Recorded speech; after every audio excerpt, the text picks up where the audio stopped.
ইত্তাকুল্লাহ ওয়াল তানজুর নাফসুম মা কদ্দামাত লিগাদিন ওয়াত্তাকুল্লাহ ইন্নাল্লাহা খাবীরুম বিমা তা'মালুন। জোরে বলুন আল্লাহু আকবার। আগামী দিনের জন্য তুমি আমার কাছে কি নিয়ে আসতেছো এই বিষয়ে তুমি পেরেশান থাকো, লক্ষ্য করো, একটা সেকেন্ডকে নষ্ট করো না। একটা কথা বাজে না বলে তুমি আল্লাহর নামটা নাও, একটা মিথ্যা কথা না বলে তুমি সত্য কথা বলে তাকে পরিবর্তন করে দাও। কোনো গীবত চর্চায় যেও না, আশেপাশে মুখ থেকে কোনো কথা বের করো না। তোমার প্রত্যেকটা মুহূর্তেই চলছে ইন্টারভিউ, তোমার প্রত্যেকটা মুহূর্তেই চলছে পরীক্ষা, প্রত্যেকটা মুহূর্তেই চলছে তোমার আমলনামার রেকর্ড। সমস্ত কিছু একদিন তোমার সামনে প্রকাশ করে দেবেন তিনি আমার কে। আমার নবী যদি ওই অসভ্য মানুষগুলোকে কোরআনের আলোকে আলোকিত করে যদি সুন্দর শ্রেষ্ঠ মানুষের রূপ দিতে পারেন, সেই কোরআন আজও আছে না নাই? এই কোরআনটা মানলে আমরা হয়ে যাব শ্রেষ্ঠ। কার কথা? আল্লাহর কথা। আমার ভাইয়েরা, সেই যুগের মানুষ কত নোংরা ছিল, কত পাশবিক হৃদয়ের ছিল। ছোট্ট একটা কথা বললে স্পষ্ট হয়ে যাবে, একটু কান লাগান। আমার মারা মাহফিল আছে নাকি? মায়ের আশেপাশে আওয়াজ শুনতেছে না? বাড়িতে শুনতেছে তো নাকি? মেয়েদের শোনা দরকার, মাদের ওয়াজ হয় না তো। সবচেয়ে মেয়েদেরকে টার্গেট করেছে ইহুদি খ্রিস্টানরা বেশি, জানেন? আচ্ছা বলেন তো, চেয়ারম্যান বড় না চেয়ারম্যানের বউ বড়?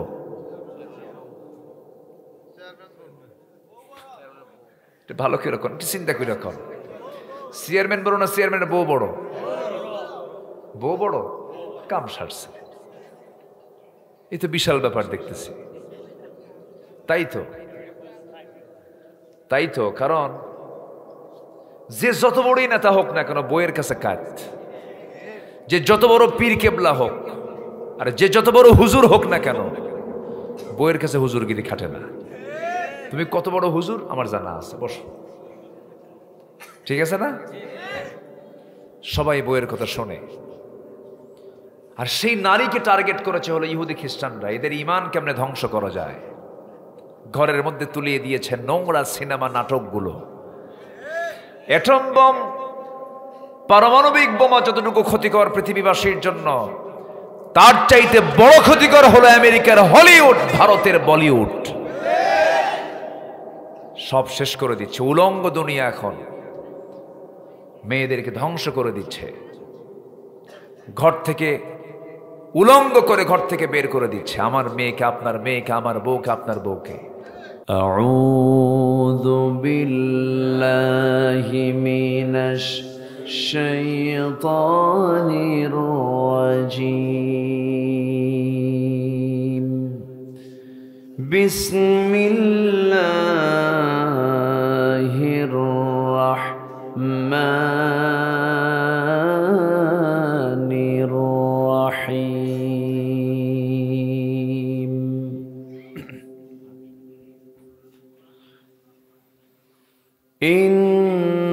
ইন্নামাল মুমিনুনা আল্লাযীনা আমানু বিল্লাহি ওয়া রাসূলিহি সুম্মা লাম ইয়ারতাবু।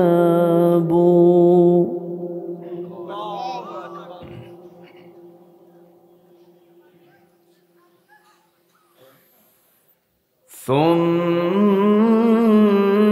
لم يرتابوا وجاهدوا بأموالهم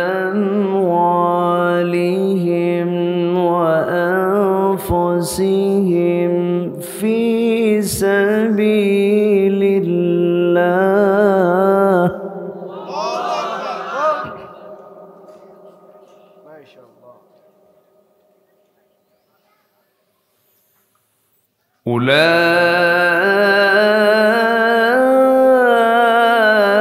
أولئك هم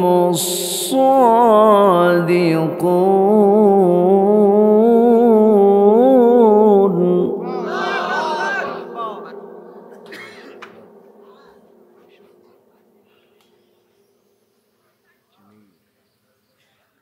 قل أتعلمون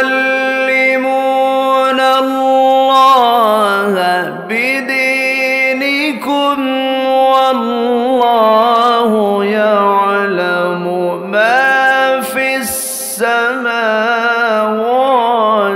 وما في الأرض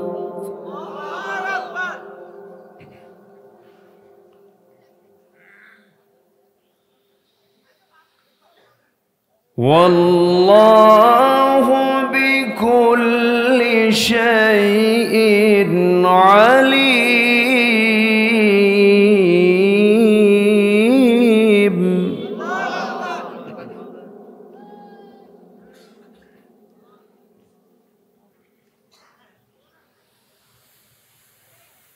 يمنون عليك أن أسلموا قل لا تمنوا علي إسلامكم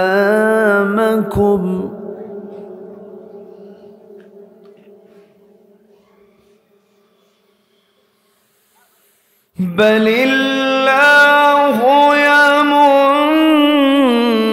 عليكم أن هداكم للإيمان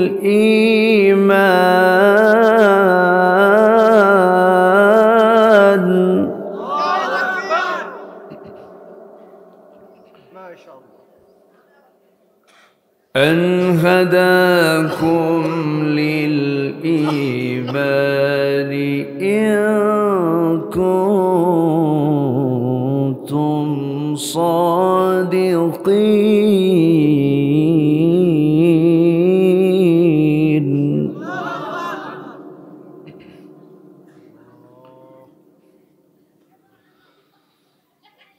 الله أكبر.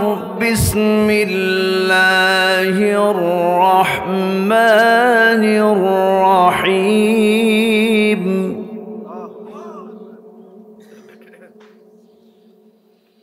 إن الله وملائكته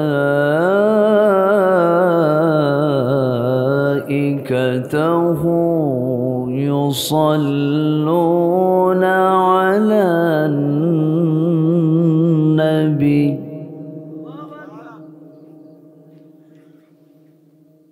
يا أيها الذين آمنوا صلوا عليه وسلموا تسليما. اللهم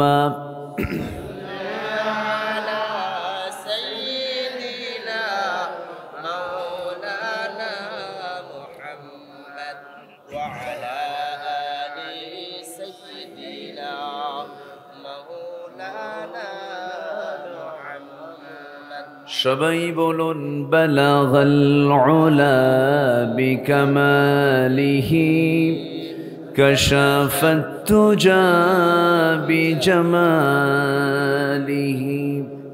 حسنت جميع خصاله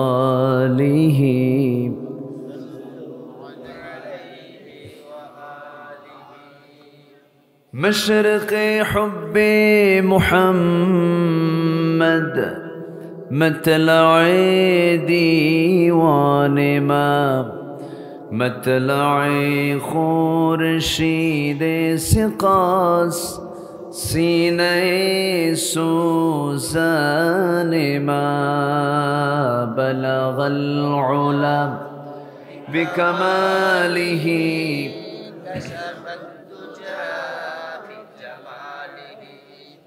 حسنت جميع خصاله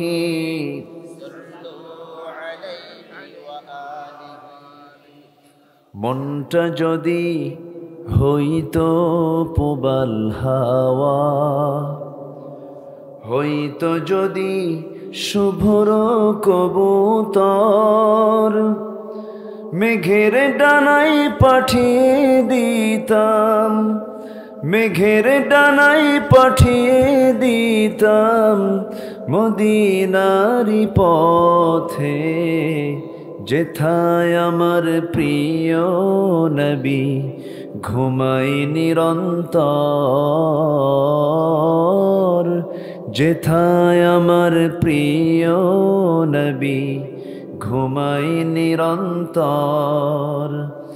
মেঘে ময়ূরী পশ্চিমেতে যে ওই, আমার সালাম নবীর দেশে দিও, তার বিরহে দু চোখ ভাসে জলে নিরন্তর, যেথায় আমার প্রিয় নবী ঘুমাই নিরন্তর,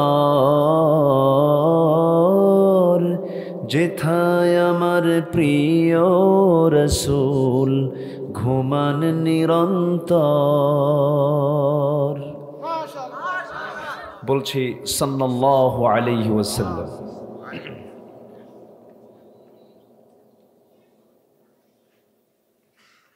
কুমিল্লা জেলার দেবিদ্বার উপজেলার এলাহাবাদ পূর্বপাড়া উটখাড়া, কি মানে এখানে উটখাড়া হয়েছিল? ও আচ্ছা, উটখাড়া কেন্দ্রীয় জামে মসজিদ ও যুব সমাজ মাহফিল ইন্তেজামি কমিটি কর্তৃক আয়োজিত অর্ধ শতাব্দী অধিক সময় ৫৪তম বার্ষিকী তাফসীরুল কোরআন মাহফিল ২০২৪ মহৎ আয়োজনের সম্মানিত সুযোগ্য সভাপতি জনাব হাজী আব্দুল মালিক মাস্টার, আজকের মাহফিলের বরেণ্য প্রধান মেহমান আমার অত্যন্ত কাছের আমার প্রিয় ভাই, বাংলাদেশ জমিয়তে সাইফুল্লাহর সম্মানিত আমির, আড়াইবাড়ি দরবার শরীফের সম্মানিত পীর সাহেব মাওলানা গোলাম পারওয়ার সাইদি হাফিজাহুল্লাহ, আজকের মাহফিলের সম্মানিত মেহমান বৃন্দ, বিশেষ করে আমার পূর্বে কথা বলেছেন নন্দিত আলেমে দ্বীন জনাব মাওলানা জিয়াউল হক আনসারী, উপস্থিত হাজরাত উলামায়ে কেরাম, ফদলায়ে ইজম, সুশীল সমাজ, জাতির শ্রেষ্ঠ সন্তান, শিক্ষক মণ্ডলী, আজকের মাহফিলের প্রধান আকর্ষণ যাদেরকে নিয়ে আজকের এই সাজানো গোছানো বর্ণাঢ্য আয়োজন, তৌহিদের পতাকাবাহী, কালেমার ঝান্ডাবাহী, দ্বীন ইসলামের নরসারদুল বীর মুজাহিদ, প্রাণ প্রিয় সম্মানিত দ্বীনি ভাইরা, আড়ালে বসে আছেন শ্রদ্ধেয়া সম্মানিতা মা বোনেরা। আলোচনার সূচনায় আনুষ্ঠানিকতার মধ্য দিয়ে আমার পক্ষ থেকে আবারও দিল খোলা সালাম, আসসালামু আলাইকুম ওয়া রাহমাতুল্লাহি ওয়া বারাকাতুহু। সবাই কেমন আছেন? আমাকে প্রশ্ন করলে আল্লাহ তাআলা আমাকে তো আপনার মতোই আপনার কাতারে আপনার সাথী রেখেছেন, বলি আলহামদুলিল্লাহ। উঠতে একটু দেরি হয়ে গেল, আর একটু আগে উঠলে ভালো হতো। শেষ হতে যদি একটু দেরি হয় কষ্ট হবে? সময় দেবেন তো? আপনি চলে গেলে তো মাহফিল সফল হবে না। এই জন্য মাহফিলকে সফল করার দায়িত্ব কমিটির একার না সবার? সবার, প্রত্যেকেরই দায়িত্ব এই মাহফিলকে সফল করা, সুন্দর করা। আল্লাহ তাআলা সবাইকে শেষ অবধি থাকার তৌফিক দান করুন। মহান রব্বে করিমের অশেষ শুকরিয়া যে আমরা একটা স্বাধীনভাবে মুক্ত মনে নিশ্চিন্ত হৃদয়ে আমরা কোরআন শোনার এমন একটা আসরে বসার সুযোগ পেয়েছি। যে মহান আল্লাহ তাআলা আমাকে আপনাকে এমন সুযোগ করে দিয়েছেন, চিৎকার মেরে বলছে সেই মহান রবের শানে বলছে আলহামদুলিল্লাহ। সবাই বলছে আল্লাহুম্মা ইন্নী আসআলুকা আল হুদা ওয়াত তুকা ওয়াল আফাফা ওয়াল গিনা। সবাই বলি আল্লাহুম্মা আইন্নি আলা যিকরিকা ওয়া শুকরিকা ওয়া হুসনি ইবাদাতিকা। আমরা আল্লাহ তাআলার শুকর আদায় করে নিলাম। সম্মানিত হাজিরিন, এই তো অগাস্টের আগেই প্রত্যেকটা মাহফিল যখন কমিটি আয়োজন করতে যেত, এত টেনশন, মাহফিলের পোস্টার থেকে শুরু করে নিয়ে সব কিছুতেই না জানি কোথায় যেন কোন ভুল হয়ে যায়। পোস্টারে থাকতে হবে নেতার নাম, কোন গ্রুপের নাম দেব আর কোন গ্রুপের নাম বাদ দেব, এই চিন্তা। আবার মাহফিল করতে গিয়ে থানার পারমিশন লাগে, থানায় যেতে যেতে কমিটির জুতার তলা ক্ষয় হয়ে যায়, তাও মাহফিল মিলে না, অনুমতি মিলে না। এই যে একটি চরম জুলুমতন্ত্র ছিল, শুধু মাহফিল প্ল্যাটফর্মের কথাই বলছি আমি, আরও তো অন্যান্য জায়গা তো আছে। এই 16টি বছর আমার মাহফিল অঙ্গনে প্রায় 26 বছর, এর 16 বছর আমাকে বিপরীত স্রোতে কাজ করতে হয়েছে। হক কথা ছাড়ি নাই, জেলেও ঢুকছি, অনেক অত্যাচার করেছে, অনেক জুলুম করেছে, কিন্তু যারা আমাকে ফলো করেন, যারা আমাকে শোনেন, আমি একটা দিনের জন্য হক কথা মুখ থেকে আমি বাদ দেইনি, কথা বলেছি আমি। তো আল্লাহ তাআলা আমাকে আপনাকে এমন সুন্দর একটি পরিবেশ তৈরি করে দিয়েছেন। অনেকে মনে করতো যে না মরা পর্যন্ত উপায় নাই, এরকম বলতো না নাকি? আমার কথা কি বুঝতেছেন তো আমার কথা নাকি? থামেন, আমারে বলতে দেন। তো আমরা অনেক হতাশ হয়েছিলাম, কি হলো, কথা বলতে পারি না, বুক উঁচু করে হক কথা বলার মতো পরিবেশ পাই না, মরা মানুষ ভোট দিয়ে চলে যায়। তো এই যে একটা সিচুয়েশন, এই সিচুয়েশন থেকে আমরা বাঁচবো কোন দিন? আল্লাহ তাআলা দেখেন, মাত্র এই ক্ষমতাধর পাওয়ারফুল শক্তিকে টাইম দিয়েছেন মাত্র 45 মিনিট। খাবার প্রস্তুত, যার জন্য তার কিসমতে জোটে নাই, আমার সন্তানরা খায়া চলে আসছে, ঠিক আছে না? এই ব্যবস্থাগুলো অ্যারেঞ্জ কে করেছেন? এই ব্যবস্থাপনা কার? আল্লাহ কি পারেন না? আসতে বলবেন না, পারেন না? কেউ যেটা পারে না আল্লাহ পারেন, কেউ যেটা বোঝে না আল্লাহ বোঝেন, কেউ যেটা জানে না আল্লাহ জানেন। আল্লাহু বাসীরুম বিল ইবাদ, সব তিনি দেখেন, সব তিনি শোনেন, তার কোনো কিছু করতে সময় লাগে না, শুধু সিদ্ধান্তের ব্যাপার, শুধু ইঙ্গিতের ব্যাপার। যারা পারেন ঠোঁট মিলিয়ে বলুন, ইন্নামা আমরুহু ইযা আরাদা শাইআন আন ইয়াকুলা লাহু কুন ফায়াকুন। আল্লাহর তো সময় লাগে না, শুধু বলে ফেলেন হয়ে যাও, মাইক্রো সেকেন্ডের আগে তা হয়ে যায়। এই জন্য মহান রবের কাছে আমরা ধর্ণা দেব, তিনি সব কিছু পারেন, তার কাছে আমরা সকল কিছু বলে দেব।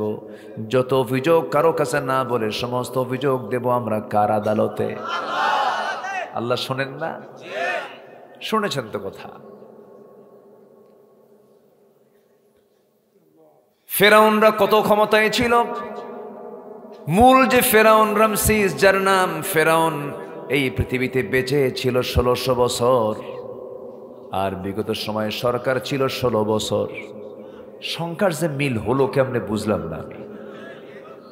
সংখ্যার একটা মিল হয়েছে না, 16 সংখ্যার সঙ্গে মিলাই গেছে, কিন্তু তাহলে কামও কিছু মিল আছে, মিল ছিল। লাশ পড়ে থাকতো রাজপথে, দেখার কেউ নেই, মামলাও নিত না থানায়। বিশ্বজিৎ না অভিজিৎ নাকি বিশ্বজিৎ, একটা হিন্দু ছেলে বলে, ভাই আমি হিন্দু, লুঙ্গি খুলে দেখাইছে আমি হিন্দু। শিবির মনে করে শিবির চালায়া দিয়া তাকে হত্যা করেছে। সম্মানিত বন্ধুগণ, কি করে নাই? কিংবদন্তি, এই দেশের ইতিহাসে এমন মহান ব্যক্তি আর পাবো কিনা জানি না, আসবে কিনা সন্দেহ। গোটা পৃথিবীর 180 কোটি মানুষের ভিতরে যে লোকটার জনপ্রিয়তা ছিল ইউসুফ আল কারজাবি রাহিমাহুল্লাহর পরেই আন্তর্জাতিক বিশ্বে আল্লামা সাইদ রাহিমাহুল্লাহ, কিভাবে কত বড় ষড়যন্ত্রের মধ্য দিয়ে আমাদের মাঝ থেকে তাকে মাইনাস করে দেওয়া হলো। সম্মানিত বন্ধুগণ, এরকম একটা দুইটা ইস্যু নয়, হাজারো ইস্যু তারা সামনে এনে এই জাতীয় জুলুম তন্ত্রগুলো চালিয়েছিল। তার অবসান ঘটিয়েছেন তিনি আমার কে? আসতে বলবেন না, তিনি আমার কে? আল্লাহ কি পারেন না? পারেন। আমরা সব বলে দেব কার কাছে? আল্লাহর কাছে বললেই ফয়সালা হয়ে যাবে। জোরে বলি ইনশাআল্লাহ। আমি আলোচনার সূচনায় কোরআনে কারীমের 49 নম্বর সূরার শেষ দিকের কয়েকটা আয়াত আমি তেলাওয়াত করেছি। তেলাওয়াতকৃত আয়াতগুলোকে সামনে রেখে কিছু কথা বলতে চাচ্ছি। আল্লাহ যেন আমার মুখ থেকে সেই কথাগুলোই বের করে দেন যা মুসলিম উম্মার জন্য এখন প্রয়োজন। জোরে বলি আমিন। আমরা শোকাহত, আমরা মর্মাহত। আজকের দিনের বেলা চট্টগ্রামে আমার একজন ভাইকে শহীদ করা হয়েছে। একজন আইনজীবী, একটা উগ্রবাদী সংগঠন আছে, একটা উগ্রবাদী সংগঠন পার্শ্ববর্তী দেশ থেকে পরিচালিত ইসকন, তার একজন নেতৃস্থানীয় ব্যক্তিকে গভর্নমেন্ট অ্যারেস্ট করেছে, গ্রেফতার করেছে। আরো নানা ইস্যুকে সামনে রেখে তারা একটি রক্তক্ষয়ী একটা হামলা, অস্ত্রশস্ত্র সজ্জিত হয়ে তারা হামলা চালিয়ে আমাদের এক ভাইকে শহীদ করেছে। ওরা চাচ্ছে একটি রক্তাক্ত পরিবেশ সৃষ্টি করে সংখ্যালঘু মানে অর্থাৎ তাদের প্রতি আমরা হামলা করছি এমন একটা ইস্যু খাড়া করে তারা চায় দেশের মধ্যে একটা বিশৃঙ্খলা সৃষ্টি করতে। এখানে আমাদের অবশ্যই সতর্ক থাকার দরকার আমাদের সবার, আছে না নাই? আসতে বলবেন না, আছে না নাই? আমরা দিলাম মন্দির পাহারা, ওরা আমাদের মসজিদে ঢিল মারল। গোটা পৃথিবীর ভিতরে একটা দেশেই আমরা লক্ষ্য করি বেশি সাম্প্রদায়িক দাঙ্গা সবচেয়ে বেশি হয়েছে পার্শ্ববর্তী দেশে। 14,500 বার ছোট কম বেশি এই সাম্প্রদায়িক দাঙ্গা হয়েছে স্বাধীনতার পর থেকে নিয়ে। এই যে একটা সিচুয়েশন আমরা অতিক্রম করছি, ভৌগোলিকভাবে গোটা পৃথিবীতে সবচেয়ে ঝুঁকিপূর্ণ রাষ্ট্র হলো বাংলাদেশ, যার চতুর্পার্শ্বে কোনো মুসলিম ভাই আমাদের নাই। একদিকে আছে ফাঁকা, সেটা কি? কেউ নাই। ফিলিস্তিন একটা জ্বলন্ত অগ্নিকুণ্ড হয়ে আছে, কিন্তু তার চতুর্পার্শ্বে মুসলিম রাষ্ট্র আছে। গোটা পৃথিবীর মানচিত্রে সবুজ ভূখণ্ডের নাম বাংলাদেশ। 18 কোটি মুসলমান যে দেশে বসবাস করে। গোটা পৃথিবীর 2 নম্বর তালিকার এই বাংলাদেশ, এর প্রতি কিছু বদ নজর আছে না নাই? আসতে বলবেন না, আছে না নাই? আছে। একটু বদ নজর থেকে আমরা এখন একটু রেহাই পাচ্ছি। আমরা কোনো বাতিলদের রক্তচক্ষুকে আমরা ভয় পাবো না। আমরা ভয় পাবো কাকে? আসতে বলবেন না, কাকে? আল্লাহকে আমরা ভয় পাবো। আল্লাহর ভয় যার মধ্যে আছে পৃথিবীর কোনো ভয় তাকে কাবু করতে পারবে না। আমাদের সবচেয়ে বড় অস্ত্র হলো কার ভয়? আল্লাহর ভয়। আল্লাহ রাব্বুল আলামিন বলেন, ইয়া আইয়ুহাল্লাযীনা আমানু ইত্তাকুল্লাহা ওয়া কুলু কাওলান সাদীদান يصلح لكم أعمالكم ويغفر لكم ذنوبكم ومن يطع الله ورسوله فقد فاز فوزا عظيما জোরে বলুন আল্লাহু আকবার। সফলতার জন্য এক নম্বর অস্ত্র হলো কার ভয়? আসতে বলবেন না, কার ভয়? আল্লাহর ভয়। মুতার যুদ্ধে বিজয় হয়েছে মুসলমানদের সংখ্যা দিয়া। মুসলমানদের যে বিজয় হয়েছে সংখ্যা দিয়া, অস্ত্র দিয়া না, তাকওয়া দিয়া, ঈমান দিয়া। আজও যদি গোটা পৃথিবীর মুসলমান তাকওয়ার পরিপূর্ণতা নিয়ে, ঈমানের পরিপূর্ণতা নিয়ে যদি সামনের কদম মজবুত করে সামনের দিকে চলতে পারে, গোটা পৃথিবীর নেতৃত্ব আবার মুসলমানদের হাতে চলে আসবে, আবার দেবে মুসলমান নেতৃত্ব। কিন্তু শর্ত হলো মুসলমানদের ঈমান আজকে সবল না দুর্বল? সবল না দুর্বল? সুদ কাতরাচ্ছে, সুদ আঘাত দিচ্ছে ঈমানের উপরে। মদের দোকানে বসে আছে ঈমানদার, জেনার লাইন ধরে আছে, মদের ফ্যাক্টরি আমার দেশে তৈরি হচ্ছে, বেশ্যাবৃত্তির লাইসেন্স বিতরণ হচ্ছে। আমরা ঈমানদার, ঈমানের দাবি করছি। আমাদের টাকার ভিতরে আছে সুদের টাকা, আমাদের আয় রোজগারের মধ্যে আছে হলো মদের ফ্যাক্টরির টাকা। আছে না নাই বলেন তো? আছে। সম্মানিত ভাইয়েরা, এত দোয়া করি, দোয়াগুলো যায় কোথায়? তুরাগের তীরে দোয়া হয়, চরমনাইয়ের দরবারে দোয়া হয়, বড় বড় পীর কেবলাদের দরবারে দোয়া হয়, এই যে লক্ষ লক্ষ ওয়াজ মাহফিলে দোয়া হয়, এত দোয়াগুলো যায় কোথায়? দোয়া কবুলের যে শর্তগুলো, সেই শর্তগুলো আমরা পূরণ করতে পারি না। দোয়া কেন কবুল হবে না? আল্লাহ তো নিজেই বলেছেন, উদউনি আস্তাজিব লাকুম, তুই আমারে ডাক, আমি তোর ডাকে অবশ্যই সাড়া দেব। কিন্তু যেভাবে ডাকতে হয় সেইভাবে আমাদের ডাকার সেই যোগ্যতা আমরা হারিয়ে ফেলেছি, সেই ডাক আমরা দিতে পারছি না। আমাকে দিতে প্রস্তুত তিনি কে? দিতে প্রস্তুত তিনি কে? আল্লাহ রাব্বুল আলামিন বলেন, وعد الله الذين آمنوا منكم وعملوا الصالحات ليستخلفنهم في الأرض। ঈমান যদি ভালো করে আনো, আমলে সালেহ যদি ঠিকভাবে করো, আমি আল্লাহ নিজে ওয়াদা করছি তোমার হাতে আমি আল্লাহ খেলাফতি দিয়ে দেব। জোরে বলি সুবহানাল্লাহ। খেলাফতি কে দিবেন? ক্ষমতা কে দিবেন? শর্ত হলো ঈমান ভালো করে আনতে হবে, নেক আমল ভালো করে নিজের জীবনে বাস্তবায়ন করতে হবে। আমার কথা কি শুনতে কষ্ট হচ্ছে আপনাদের? যে দুই একজন করে একটু ওঠা বসা করে, উঠবেন না। যদি চাপ থাকে তাহলে একটু করে নখটা উঁচু করবেন, আমি বুঝবো যে আপনার প্রবলেম। কিন্তু আপনি কেন যাচ্ছেন না, আমি এটা বুঝলাম না, এটা কেমন হলো? একটু বসে থাকুন। খুব বেশি সময় আমি নেব না, খুব অল্প সময়ের মধ্যে আমি শেষ করার চেষ্টা করব।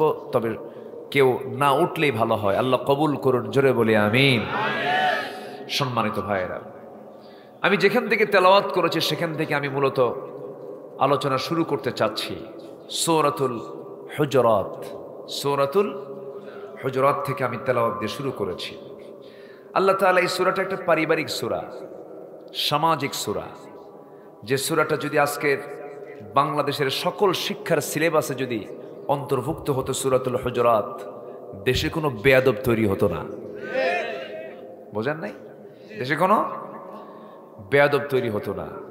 শিক্ষককে 4 হাত পা বাইন্দা পানিতে ফেলে দিত না। ভার্সিটিতে ছাত্র শিক্ষক পিটায় না, শিক্ষক ছাত্র পিটায়? ছাত্র শিক্ষক কি পিটায়? কয় স্যার সোজা হন, স্যার কি হন? সোজা হন। কোথায় আছি আমরা? একটা মাদ্রাসা খুঁজে পাবেন না যেখানে এমন কোনো বেয়াদবির পরিবেশ সেখানে আছে। এটার কারণ কি? এটার কারণ কি বলেন? কোরআন। কোরআন বেয়াদব বানায় না আদব বানায়? আদব শিখায় দেয়। এই জন্য চোখ বন্ধ করে সন্তানদেরকে মাদ্রাসায় দেন, চোখ বন্ধ করে দেন। দেখলেন তো অনেক কিছুই, দেখলাম তো সব কিছুই। যারা উচ্চ শিক্ষিত মনে করেছিলাম 53 বছর দেশের টাকা লোপাট করে সব বাইরে পাচার করেছে।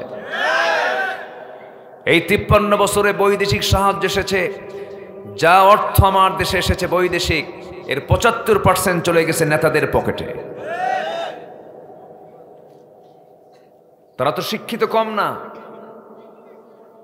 এই হচ্ছে শিক্ষার ফলাফল। সম্মানিত বন্ধুগণ, লজ্জায় মাথা নিচু হয়ে যায়। একটা দেশের শীর্ষস্থানীয় ধনী হলমার্ক, শেয়ার বাজার, ব্যাংক হরিলুট সব কিছু করলো, হাজার হাজার কোটি টাকার মালিক। লাভটা হলো কি? বাঁচার জন্য রসুলের সুন্নাত দাড়ি পর্যন্ত কাটলো, তাও বাঁচলো না। জানেন না? জানেন না আপনারা? চিন্তা করা যায়। দেখুন আল্লাহ তাআলা কেমন করে ধরেন, তিনি জব্বার কেমন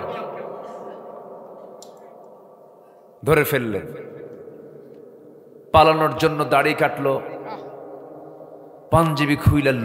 পাঞ্জাবি খুইলা গেঞ্জি পরলো, পাজামা খুলে লুঙ্গি পরলো, মাথার সাদা চুল কালো বানালো যেন কেউ তাকে না চেনে, চেনেও নাই।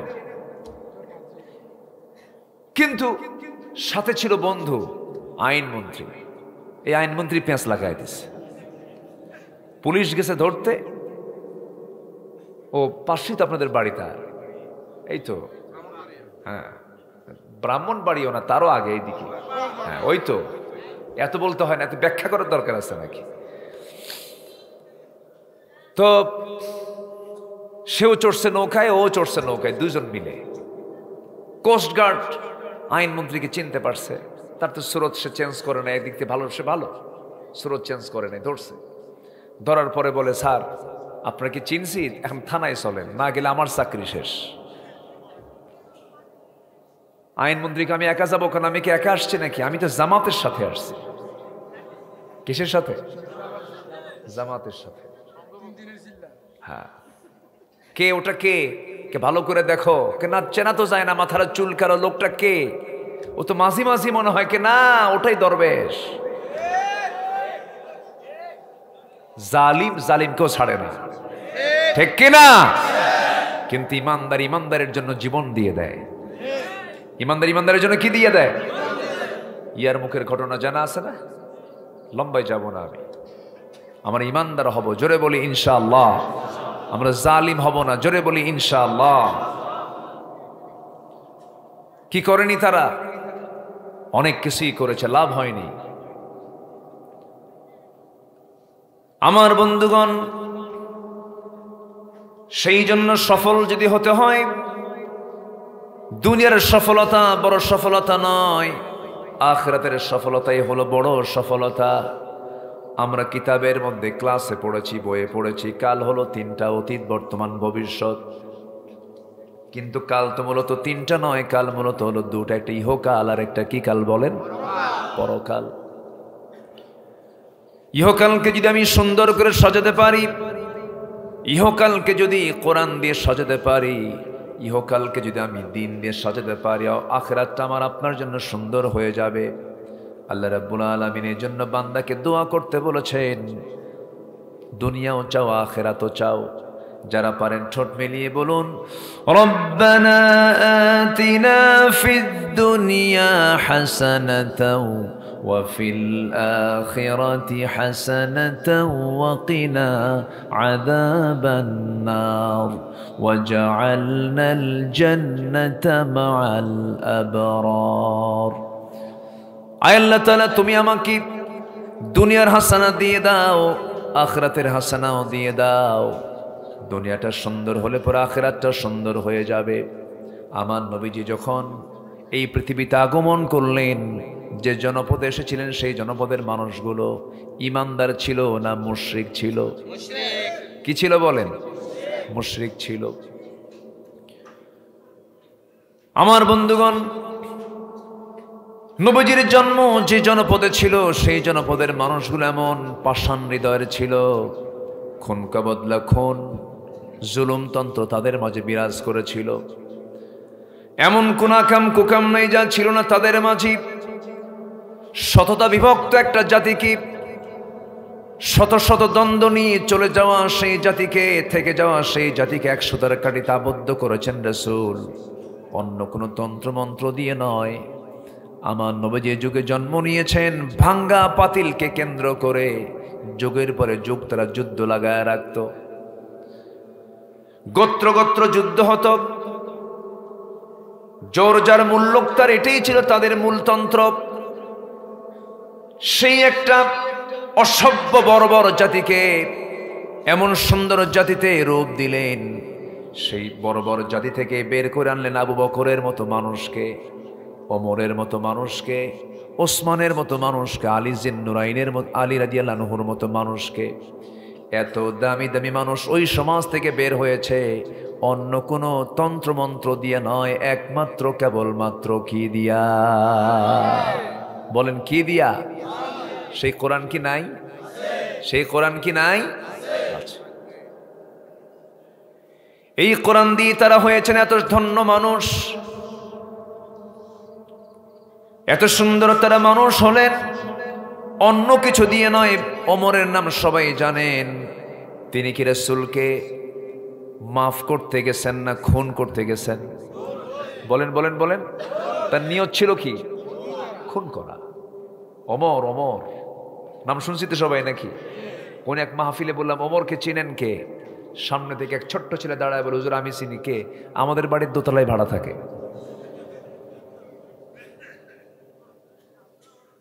আমার বন্ধুগণ, রাসূলকে মারতে যাওয়ার সেই ওমর রাসূলকে মারতে পারলেন না, রাসূলকে মারতে ব্যর্থ হয়ে গেলেন অন্য কিছু দিয়ে নয়। যখন তার কর্ণকুহরে তিনি শুনতে পেলেন কোরআনের বাণী, কোরআন যখন তার সিনায় চলে গেল, কোরআন যখন তার কর্ণকুহরে চলে গেছে, দিলটা নরম হয়ে গেছে। আমার বন্ধুগণ, কিন্তু বুকটা ফেটে যায়। আজকে 53 বছর চলছে দেশে ধর্ম মন্ত্রণালয় ছিল, এডুকেশন মিনিস্ট্রি ছিল, শিক্ষার জন্য কাজ করেছে সরকার, কিন্তু 53 বছরের ফলাফল হলো এই জাতির সিংহভাগ মানুষই আজকে কোরআনটা ভালো করে পড়তে পারে না। আমি কি ভুল বললাম? ওরা কসু কাটছে। কি কাটছে? কসু। কিচ্ছু করেনি। পদ্মা সেতুর মতো একটা বড় প্রকল্প উদ্বোধন হবে। আমার দেশে আবার তেলাওয়াত তো আছে, মোটামুটি তেলাওয়াত হয়। যাত্রা উদ্বোধন হলেও তেলাওয়াত হয়। সিনেমা উদ্বোধন হবে, নতুন সিনেমা, হুজুরকে দাওয়াত দিছে। হুজুর দোয়া করে, আল্লাহ এই সিনেমার ব্যবসায় সফলতা দিও। নাউজুবিল্লাহ বলবেন না? বিচিত্র দেশ আমার দেশ, কত যে বিচিত্র মানুষ আছে আমার দেশে। মদের ফ্যাক্টরি উদ্বোধন হবে, দোয়া করে, পীর সাহেবকে দাওয়াত দেয়, আল্লাহ এই মদের ফ্যাক্টরিতে বরকত দিয়ে দাও। জোরে বলি নাউজুবিল্লাহ। আছে না নাই? আছে। সম্মানিত বন্ধুগণ, সম্মানিত ভাইয়েরা, আজকে যদি সঠিকভাবে শিক্ষার দায়িত্ব পালন হতো, 18 কোটি মানুষের 18 কোটি মানুষই সহি করে কোরআন তেলাওয়াত করতে পারত। কোরআন পড়তে পারে না জাতি, নামাজ হয় না। কোরআন যদি সহি করে না পড়ে, কোরআন নিজে বলতেছে রুব্বা কারিন লিল কোরআনি ওয়াল কোরআনু ইয়ালআনুহু, আমি কোরআন থেকে লানত দেই যে কোরআনটাকে সহি করে পড়ে না। পদ্মা সেতু উদ্বোধন হবে। বাংলাদেশে কত ভালো ভালো হাফেজ আছে, বিশ্ববিজয়ী হাফেজ। গোটা পৃথিবীর আরবের হাফেজরা পারে না আমার দেশের হাফেজদের সাথে। আলহামদুলিল্লাহ বলবেন না? ডজনকে ডজন, গোটা পৃথিবীতে সবচেয়ে বেশি হাফেজ আমার দেশে। নিজস্ব চেষ্টায়, নিজেদের চেষ্টায়, সরকারি চেষ্টায় না। এদেরকে দাওয়াত না দিয়া পদ্মা সেতুর উদ্বোধনে তেলাওয়াত করতে দিয়েছে এক বিসিএস ক্যাডারকে। দেখছেন কিনা জানি না, আজকেও গুগলে সার্চ দিলে খুঁজে পাবেন যে পদ্মা সেতুর তেলাওয়াত দিলেই খুঁজে পাবেন। এমন একজনকে তেলাওয়াত করতে দিছে, এমন তেলাওয়াত করছে সূরা রহমান, শয়তান কয় তোর চেয়ে আমার তেলাওয়াত ভালো আছে। এই হলো শিক্ষার ফলাফল। বিসিএস ক্যাডার ওযুর ফরজ কয়টা জানে না, বিসিএস ক্যাডার শিরকের সংজ্ঞা জানে না, বিসিএস ক্যাডার কুফুর কাকে বলে বোঝে না, বিসিএস ক্যাডার মুনাফিকের পরিচয়গুলো জানে না। বিসিএস ভাইবা বোর্ডে পরীক্ষা আসে, কোন ক্রিকেটার সবচেয়ে বেশি উইকেট পাইছে। কি কথা কি বুঝতেছেন আমার? এই হচ্ছে আমার দেশের শিক্ষার হাল। এগুলোকে আমরা ঢেলে সাজাতে চাই। যুবকরা, আজকের মাহফিলে যুবকরা তোমরা বেশি এসেছো, এটা ইতিবাচক দিক, বলি আলহামদুলিল্লাহ। তোমরাই পারবে সবকিছু, সবকিছুকে চেঞ্জ করতে হবে। তুমি নিজেই এক এক বাংলাদেশ, পিছে দাঁড়ানোর, পিছে যাওয়ার কোনো সুযোগ নাই। পিঠ দেখাবো না, আমরা বুক দেখাবো, বাতিল শক্তির কাছে মাথা নত করবো না। রাজি আছেন কারা কারা? হাত উঁচু করে দেখেন মুসলমান।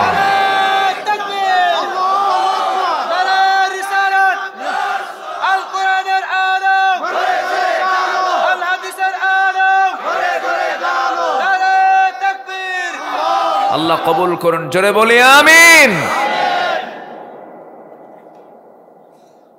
সম্মানিত ভাইয়েরা, আমরা প্রস্তুতি নেব দুনিয়ার না আখিরাতের? একটু ভালো করে বলেন। আমরা মরে যাব কখন? ভালো করে কন, মরবো কখন? জানেন না? তাহলে উত্তর কি হবে বলেন? মরবো কখন? যখন তখন।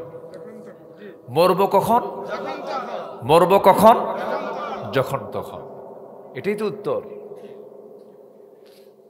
আমার ঠিকানা কত দুর্বল।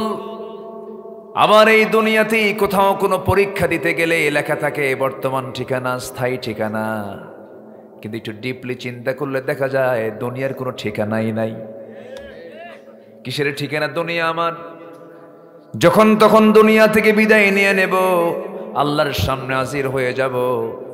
আল্লাহর সামনে কি জবাব দেব? লজ্জাশীল, লজ্জায় পড়া যাবে না। আল্লাহর সামনে আমরা লজ্জা নিয়ে দাঁড়াবো না সম্মান নিয়ে দাঁড়াবো? সম্মান নিয়ে আমরা দাঁড়াবো। আমলনামা নিতেছে আমরা বাম হাতে না ডান হাতে? বাম হাতে না ডান হাতে? আল্লাহ রাব্বুল আলামিন বলছেন, তুমি আমার ভয়টা ডিপলে নিয়ে আসো। আগামী দিনের জন্য তুমি কি নিয়ে আসতেছ আমার জন্য চিন্তা করো। মহান রাব্বুল আলামিন সুন্দর করে বলছেন, যারা পারেন ঠোঁট মিলিয়ে বলুন, ইত্তাকুল্লাহ ওয়াল তানজুর নাফসুম মা কদ্দামাত লিগাদিন ওয়াত্তাকুল্লাহ ইন্নাল্লাহা খাবীরুম বিমা তা'মালুন। জোরে বলুন আল্লাহু আকবার। আগামী দিনের জন্য তুমি আমার কাছে কি নিয়ে আসতেছ এই বিষয়ে তুমি পেরেশান থাকো, লক্ষ্য করো। একটা সেকেন্ডকে নষ্ট করো না। একটা কথা বাজে না বলে তুমি আল্লাহর নামটা নাও। একটা মিথ্যা কথা না বলে তুমি সত্য কথা বলে তাকে পরিবর্তন করে দাও। কোনো গীবত চর্চায় যেও না। আশেপাশে মুখ থেকে কোনো কথা বের করো না। তোমার প্রত্যেকটা মুহূর্তেই চলছে ইন্টারভিউ, তোমার প্রত্যেকটা মুহূর্তেই চলছে পরীক্ষা, প্রত্যেকটা মুহূর্তেই চলছে তোমার আমলনামার রেকর্ড। সমস্ত কিছু একদিন তোমার সামনে প্রকাশ করে দেবেন তিনি আমার কে। আমার নবী যদি ওই অসভ্য মানুষগুলোকে কোরআনের আলোকে আলোকিত করে যদি সুন্দর শ্রেষ্ঠ মানুষের রূপ দিতে পারেন, সেই কোরআন আজও আছে না নাই? এই কোরআনটা মানলে আমরা হয়ে যাব শ্রেষ্ঠ। কার কথা? আল্লাহর কথা। আমার ভাইয়েরা, সেই যুগের মানুষ কত নোংরা ছিল, কত পাশবিক হৃদয়ের ছিল। ছোট্ট একটা কথা বললে স্পষ্ট হয়ে যাবে, একটু কান লাগান। আমার মারা মাহফিল আছে নাকি? মায়ের আশপাশে আওয়াজ শুনতেছে না? বাড়িতে শুনতেছে তো নাকি? মেয়েদের শোনা দরকার, মাদের ওয়াজ হয় না তো। সবচেয়ে মেয়েদেরকে টার্গেট করেছে ইহুদি খ্রিস্টানরা বেশি, জানেন? আচ্ছা বলেন তো, চেয়ারম্যান বড় না চেয়ারম্যানের বউ বড়?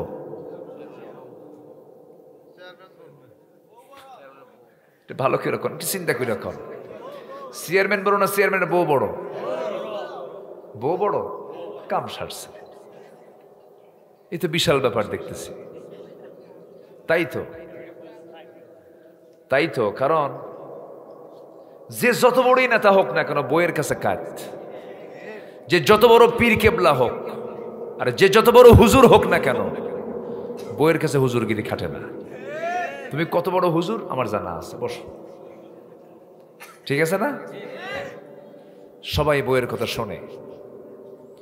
আর সেই নারীকে টার্গেট করেছে হলো ইহুদি খ্রিস্টানরা। এদের ঈমান কেমনে ধ্বংস করা যায়, ঘরের মধ্যে তুলিয়ে দিয়েছে নোংরা সিনেমা নাটকগুলো। অ্যাটম বম, পারমাণবিক বোমা যতটুকু ক্ষতিকর পৃথিবীবাসীর জন্য, তার চাইতে বড় ক্ষতিকর হলো আমেরিকার হলিউড, ভারতের বলিউড। সব শেষ করে দিচ্ছে। উলঙ্গ দুনিয়া এখন মেয়েদেরকে ধ্বংস করে দিচ্ছে। ঘর থেকে উলঙ্গ করে ঘর থেকে বের করে দিচ্ছে। আমার মেয়েকে আপনার মেয়েকে, আমার বউকে আপনার বউকে। আমি আপনি পারছি না, কারণ সংস্কৃতি দখল করেছে, সংস্কৃতি আগ্রাসন চলছে। ওপারের নাটক সিনেমা দেখে সে ওরকম হতে চায়। এই জন্য এই সময়ে মেয়েদের আলোচনা শোনার দরকার কম না বেশি? বেশি। আমার নবীজি ইয়া মা'আশারান নিসা বলে মেয়েদের সামনে তিনি কথা বলেছেন। তারা আড়ালে থাকতেন, রাসূল বয়ান করতেন। এই জন্য মেয়েদের আলোচনা শোনার দরকার আছে না নাই বলেন তো? আছে। আমার গোটা দেশে মাহফিল করি কম বেশি, ম্যাক্সিমাম জায়গায় মেয়েদের বসার আয়োজন করে মেয়েদের জন্য দিন শোনার পরিবেশ আমি লক্ষ্য করেছি বিভিন্ন জায়গায় তৈরি হয়েছে। এটা হওয়া দরকার, কারণ একটা নারীকে ইসলাম বোঝার দরকার সবার আগে না সবার পরে? সন্তানকে শিখায় প্রথম কে? বলেন কে শিখায়? ভাষাকে শিখায়, হাসিকে শিখায়, কান্নাকে শিখায়। সবচেয়ে বেশি সময় কে দেয়? মা দেয়। এই জন্য মার জানার দরকার। নারীর কোনো মূল্য ছিল না, যেরকম এখন আজকের পৃথিবীতে নারীর কোনো মূল্য নাই। 3 লাখের নিচে বিয়ে হয় না। আছে নাকি এগুলো? যৌতুক টুকটুক আছে নাকি? আছে, কম বেশি আছে, টুকটাক আছে। তবে চায় না, কিন্তু চাওয়ার মতো পরিবেশ তৈরি করে, ঠিক আছে না? না চাইতে যেন দেয়, ওই রকম কায়দা করে। আছে না নাই? করে। হ্যাঁ, এগুলো আছে কিছু। মেয়েদের কোনো দাম ছিল না সেই যুগে, আজকেও তো দাম নাই। কেমনে দাম নাই? মেয়েদেরকে আজকে বানানো হয়েছে ভোগ্য সামগ্রী, পণ্য সামগ্রী। এই জিনিস বিক্রি হয় না, মেয়ের একটা অ্যাডভার্টাইজ দিয়ে দাও, এই জিনিস বিক্রি হয়ে যাবে। এত সস্তা বানায় দিছে মেয়েদেরকে। মেয়েদের স্বাধীনতা উলঙ্গে না ঢেকে থাকাতে? ঢেকে থাকাই হলো স্বাধীনতা। তাদের মর্যাদা, তাদের সম্ভ্রম, তাদের সম্মান। আমার নবীজি যে যুগে এসেছিলেন সেই যুগে নারীর কোনো দামই ছিল না। একটা মেয়ে সন্তান হয়েছে, এটাকে তারা বিপদ মনে করে জীবন্ত পুঁতে হত্যা করত। বিআইয়ি যামবিন কুতিলাত। মেয়ে সন্তান কেন হয়েছে? নবীর সামনে এক সাহাবী ইসলাম কবুল করে চোখের পানি ফেলে ফেলে কান্দে। রাসূল বলেন, তুমি ইসলাম কবুল করলে তুমি কাঁদো কেন? তোমার তো আনন্দ। সাহাবী বলছেন, ইয়া রাসূলুল্লাহ, আমি তো দ্বীন গ্রহণ করেছি, নিজের জীবনকে আমি ধন্য করেছি, আমি বড় ভাগ্যবান। কিন্তু হুজুর, আমার মনে হয় সকল গুনাহ মাফ হলেও আমার ইসলাম পূর্ব জীবনে এমন একটা গুনাহ করেছে, ওই গুনাহ মনে হয় আমার মাফ হয় নাই। রাসূল বললেন, ও সাহাবী, তুমি কি গুনাহ করেছো বলো তো? নবীজি শুধু বলতেন না, শুনতেন, লম্বা সময় শুনতেন। সাহাবীরা কথা বলতেন, রাসূল লম্বা সময় ধরে শুনতেন। আমার নবীজি অনেক সময় লম্বা সময় চুপ থাকতেন, কথাগুলো শুনতেন। লম্বা লম্বা সময় তিনি কথাই বলতেন না। আমার নবীজি মাঝে মাঝে সাহাবীদের কথাও শুনতেন। এক সাহাবীর সামনে দাঁড়ায় বলছেন, হুজুর, আমার কিছু ওয়াজ আপনি শোনেন, আমার কিছু কথা আপনি শোনেন। কি বলবা বলো? হুজুর, জাইলি যুগের ওয়াজ। ইসলাম পূর্ব সময় আমি এক মূর্তির পূজা করতাম, দেবতাকে মানতাম, খুব তাকে ভক্তি করতাম। সেই মূর্তি নিয়ে আমি যেখানে সেখানে চলে যেতাম, ভাগ্যের প্রতীক মনে করতাম। কিন্তু একদিন কোন একটা সফরে গেলাম, সেই মূর্তিটাকে, সেই দেবতাটাকে কোথাও রেখে আমি শৌচকার্য করতে যাব, জায়গা পাচ্ছিলাম না, উঁচু একটা জায়গায় রাখলাম। উঁচু জায়গায় রেখে আমি শৌচকার্য করার জন্য চলে গেছি। এরপরে আমি শৌচকার্য কমপ্লিট করে এসে দেখি আমার দেবতার মাথা থেকে আপদ মস্তক পানি দিয়া ভেজা। ভাবলাম এই পানি দিয়ে ভেজা, এখানে বুঝে রহমতের পানি, বরকতের পানি মনে করে একটা জিব্বা দিয়ে টান মারলাম, লেহন করলাম, কিন্তু আমতা আমতা গন্ধ। সামনের দিকে তাকায় দেখি হুজুর কুত্তা লেজ গুটায় গুটায়া যায়।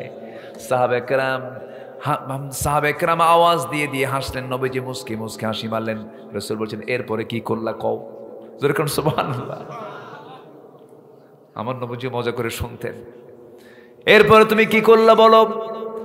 সাহাবী বলছেন ইয়া রাসূলুল্লাহ, আমি যখন ওই কুকুরের লেজ গুটে নেওয়ার দৃশ্য যখন দেখলাম, আমার তীব্র রাগ হলো। এত ভক্তি করলাম, এত শ্রদ্ধা করলাম তোরে, এত যত্ন করলাম, তোকে ভাগ্যের প্রতীক মনে করলাম, কিন্তু তুই তোর নিজের সম্মান রক্ষা করতে পারলি না, তোরে মুতে দিয়ে গেল, তোরে পেশাব করে দিয়ে গেল। এমন রাগ উঠল হুজুর, আমার দুই হাতে ওই দেবতা হাতের মধ্যে নিয়ে এমন জোরে আছাড় মারলাম, এক আছাড়ে ভেঙ্গে চুরমার করলাম। আপনার দরবারে স্বামী এমন রব পেয়েছি যে রব হচ্ছেন আকাশের রব, জমিনের রব। জোরে বলেন সুবহানাল্লাহ।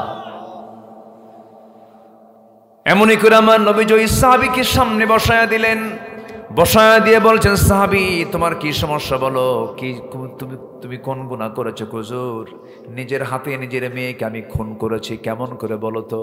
হাঁটু গেড়ে দিয়ে সুন্দর চেহারার সাহাবী দাহিয়ে কালবি নামক সেই সাহাবী নবীর সামনে হাঁটু গেড়ে দিয়ে বলছেন, ইয়া রাসূলুল্লাহ, সেই জাহেলি যুগে জাহালাতের কারণে আমার বউটাকে বললাম পেটে বাচ্চা আসছে, 6 মাস হয়েছে, বাবার বাড়ি যাও, সন্তান যদি ছেলে হয় নিয়ে আসবা, মেয়ের সন্তান হলে পরে আমাকে বলার দরকার নেই, জীবন্ত পুঁতে হত্যা করে এরপরে চলে আসবা।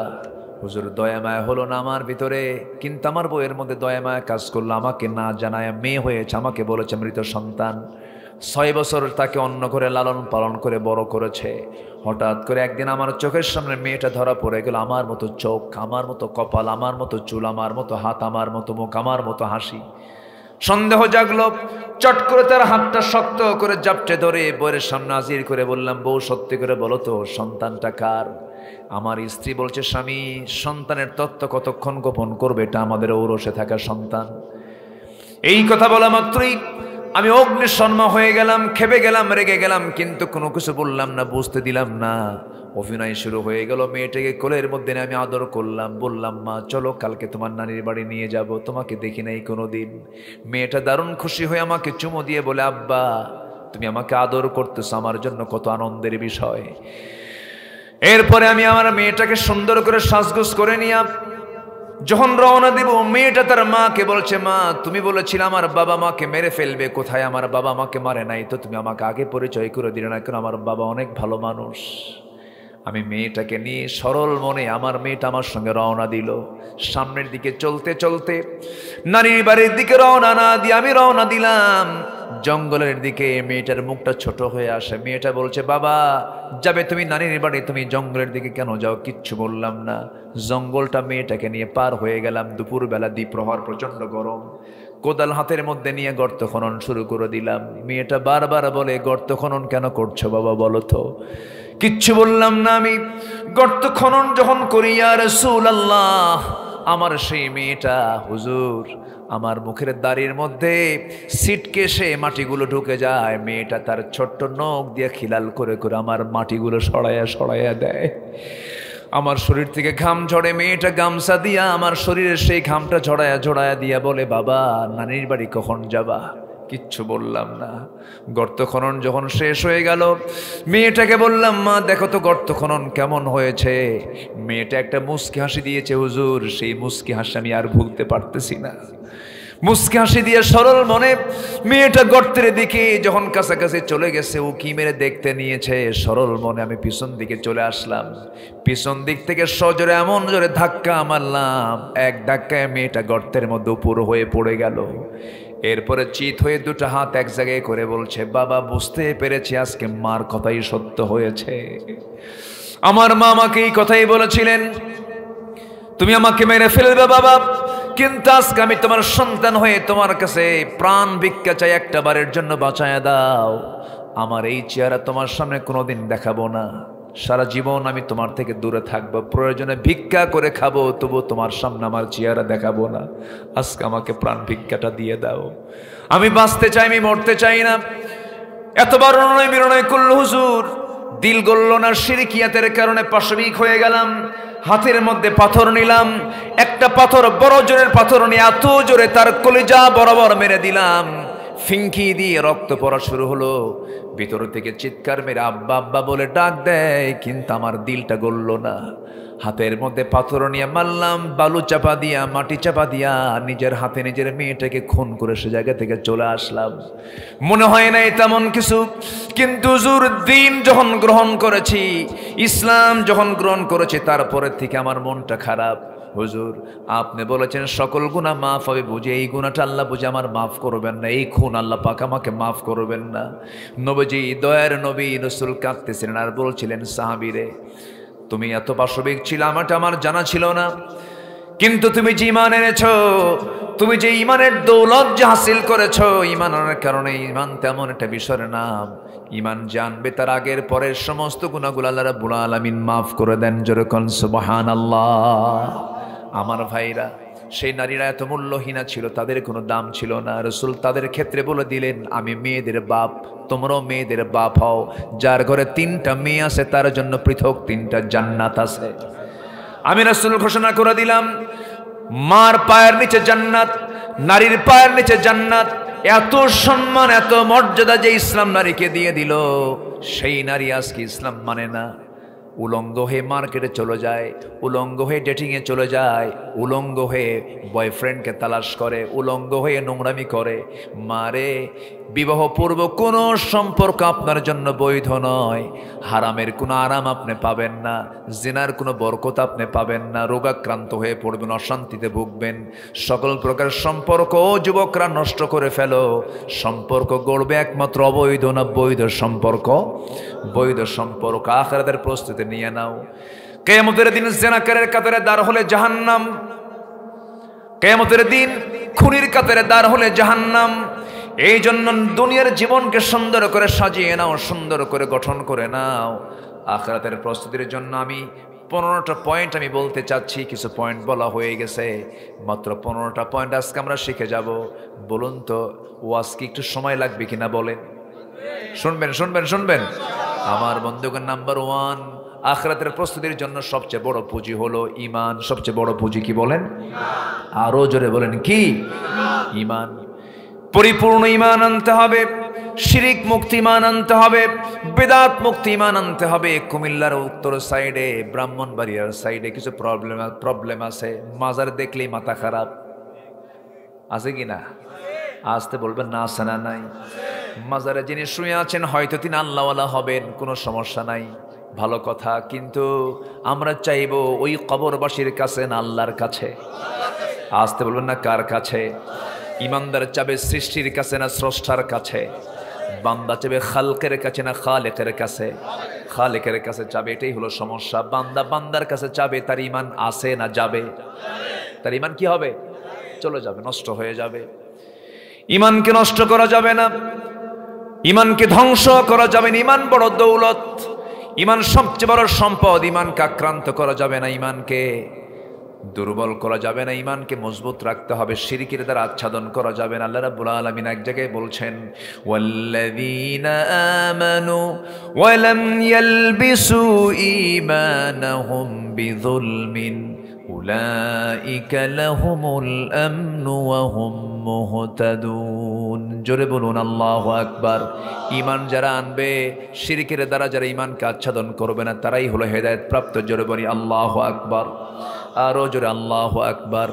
সূরাতুল হুজুরাত, সূরাতুল হুজুরাত 15 নম্বর আয়াত আল্লাহ রাব্বুল আলামিন বলেন, যেখান থেকে আমি তেলাওয়াত দিয়ে শুরু করেছি, মহান রাব্বুল আলামিন বলেন, ইন্নামাল মুমিনুনা আল্লাযীনা আমানু বিল্লাহি ওয়া রাসূলিহি সুম্মা লাম ইয়ারতাবু ওয়া জাহাদু বিআমওয়ালিহিম وأنفسهم في سبيل الله أولئك هم الصادقون জোরে বলুন আল্লাহু আকবার।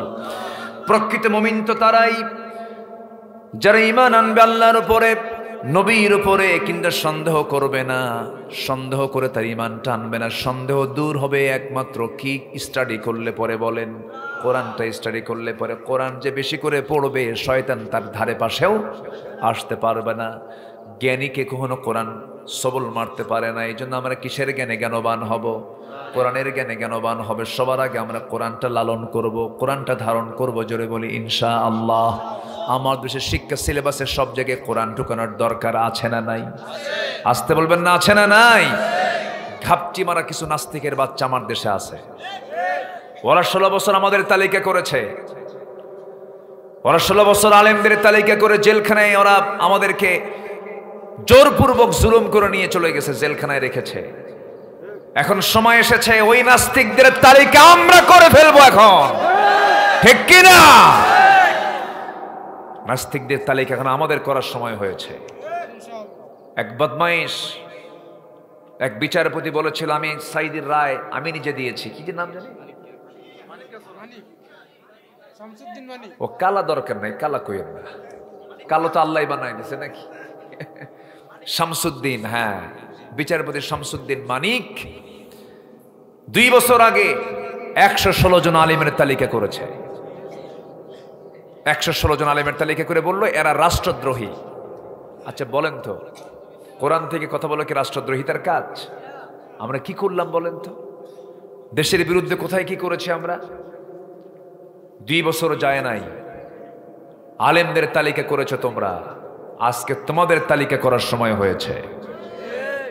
কোন নাস্তিকের বাচ্চারা কেউ রেহাই পাবে না। আল্লাহর জমিনে, আল্লাহর আকাশের নিচে থেকে আল্লাহর নিয়ামত গুলো খাওয়া দাওয়া করে, ভক্ষণ করে আল্লাহর বিরুদ্ধে যারা কথা বলে ওদের ব্যাপারে আমাদের কোনো আপোষ নাই। আমরা সময়টাকে কাজে লাগাবো। জোরে বলি ইনশাআল্লাহ। যুবকরা নিজের চরিত্র সুন্দর করো, নোংরামি করবা না, চরিত্র গঠন করো। চরিত্র হচ্ছে সবচেয়ে বড় অস্ত্র, নৈতিকতা সবচেয়ে বড় অস্ত্র। বাতিলদের মোকাবেলা করার জন্য উন্নত চরিত্র দিয়ে মোকাবেলা করতে হবে মুসলমান।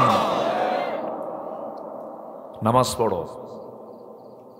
আমার গোলাম সারোয়ার ভাইয়ের কথাগুলো মনে হয় মাঝে মাঝে। কসবা আড়াইবাড়ি দরবার শরীফের আমার খুব কাছের মানুষ ছিলেন। দীর্ঘ 25 বছরের সম্পর্ক তার সাথে আমার। মারা গেছেন, এরপরে তার দেখা হওয়ার সুযোগ নাই। আল্লাহ যেন আমাদের রুহের জগতে ছিলাম, আল্লাহ যেন জান্নাতে যেন আমাদের সাক্ষাৎ করায় দেন। জোরে বলি আমিন। জান্নাতেও বাজার হবে, জান্নাতের সবার সঙ্গে সবার দেখা হবে, আরশ আজিমের ছায়ার নিচে সবার সাক্ষাৎ হবে।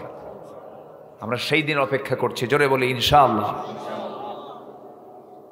কষ্ট পাচ্ছেন নাকি আপনারা? গোলাম সারোয়ার ভাই প্রায় বলতেন, যুবকরা নামাজ পড়ো, আজান হচ্ছে, তুমি কি এখনো যাবা না মসজিদে? কি দামি কথা বলেছেন তিনি।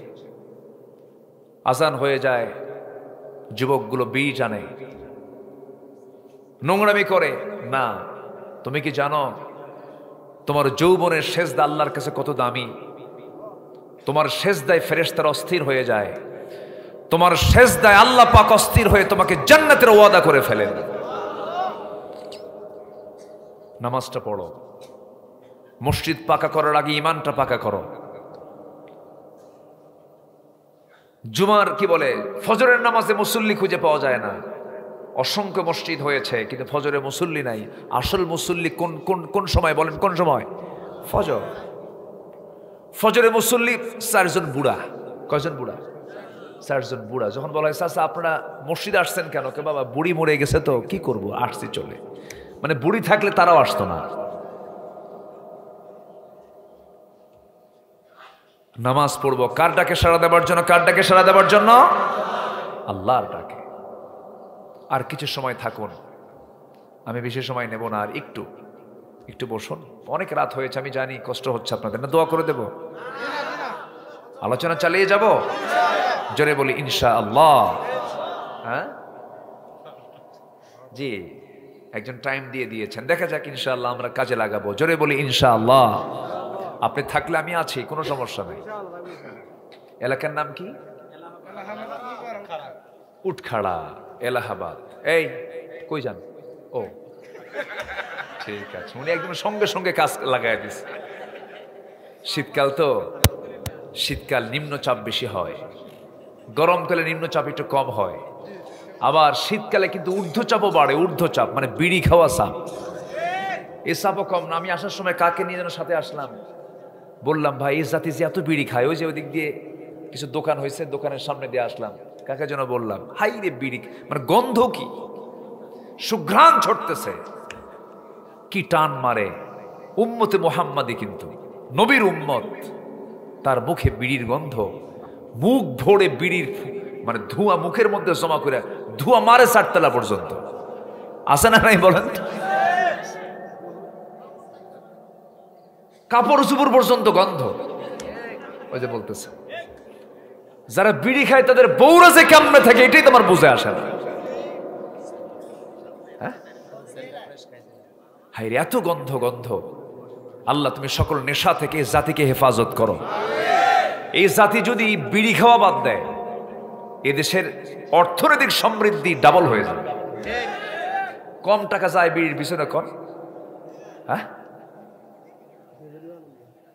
এই জাতি যদি শুধু বলে যে আমরা 5 বছর বিড়ি খাবো না, বিড়ি খাওয়া বন্ধ, দেশের সমৃদ্ধির জন্য আমরা শপথ নিলাম, আর বিড়ির কাছে মাথা দেব না, মুখ নেব না, যদি এই সিদ্ধান্ত না, আমার মনে হয় যে দেশের গুরুত্বপূর্ণ অর্থনীতির একটা উন্নয়ন ঘটে যাবে। কিন্তু রেজাল্ট কি জানেন? এই পর্যন্ত যতবার বাজেট পেশ হয়েছে, প্রত্যেক বাজেটেই কোনো কিছুর দাম না বাড়লেও বিড়ির দাম বাড়াইছে। অর্থমন্ত্রীদের ধন্যবাদ, তারা বাড়াইছে, কিন্তু যারা খায় তারা কয় ঘর বেঁচে হলেও খাবো।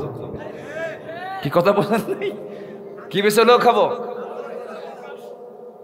এই হচ্ছে দশা। আল্লাহ তুমি সকল নেশা থেকে জাতিকে হেফাজত করো, জোরে বলি আমিন। জান্নাতের মধ্যে কোনো বিড়ি থাকবে বলেন তো? আজকে বিড়ি থাকবে? কোন নেশা থাকবে না।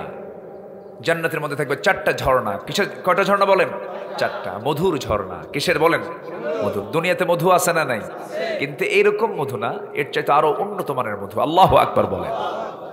দুনিয়ার খাবার খেলে মানুষ বুড়া হয়, আর জান্নাতের খাবার খেলে মানুষ আরো তাজা হবে। জোরে কোন সুবহানাল্লাহ। জান্নাতের মধ্যে কোনো পায়খানা নাই, কোনো ল্যাট্রিন নাই, কোনো ঘুম নাই। আল্লাহু আকবার বলেন। অকল্পনীয় জান্নাত।